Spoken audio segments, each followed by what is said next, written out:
था। अमेरिका दुनिया में ऐसे संगठनों का काम किया है जो अमेरिका के लिए काम करते हैं, जैसे international monetary fund, IMF. IMF दुनिया में ना सब किसी को अगर शॉर्ट टर्म के लिए लोन की जरूरत है, 1 साल 2 साल के लिए शॉर्ट टर्म के लिए लोन की जरूरत है, तो आईएमएफ देता है। लेकिन आईएमएफ पे सबसे ज्यादा वोटिंग राइट अमेरिका का है, यानी अगर अमेरिका वीटो कर देगा तो आईएमएफ किसी को लोन नहीं देगा।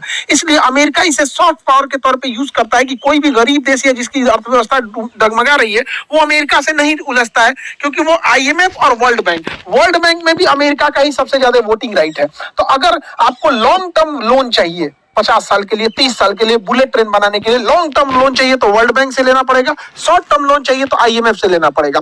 और इन दोनों पर अमेरिका चाहेगा तभी लोन देंगे लोग, अदरवाइज में नहीं देंगे, क्योंकि इन बैंकों के निर्माण में सबसे ज्यादा पैसा अमेरिका ने ही लगाया था, क्योंकि सेकेंड वर्ल्ड वॉर के समय किसी के पास पैसा नहीं था, तो अमेरिका के खिलाफ कोई नहीं जाता है। अमेरिका डब्ल्यूटीओ में सबसे ज्यादा दबदबा रखता है, वो चाहेगा तो उसके व्यापार को सुरक्षित रहेगा। उसके गूगल को आप एंट्री में नहीं रोक सकते, उसके सॉफ्टवेयर को नहीं रोक सकते, उसके माइक्रोसॉफ्ट को नहीं रोक सकते, टेस्ला को नहीं रोक सकते, अभी स्टारलिंक आ रहा है, सब डब्ल्यूटीओ से कानून बना देता है। और अगर कोई देश ज्यादा नियम कानून बनाएगा तो उसको यूएनओ से दबा देता है। यूएनओ में हम लोग का कश्मीर मुद्दा अटका हुआ है। हाँ, अब चाइना, ब्रिटेन, जिसके पास खुद में भी यूएनओ का पावर है, अमेरिका इतना वो उसका अमेरिका कुछ नहीं कर पाता है। तो ये अमेरिका की सॉफ्ट पावर है। इसके अलावा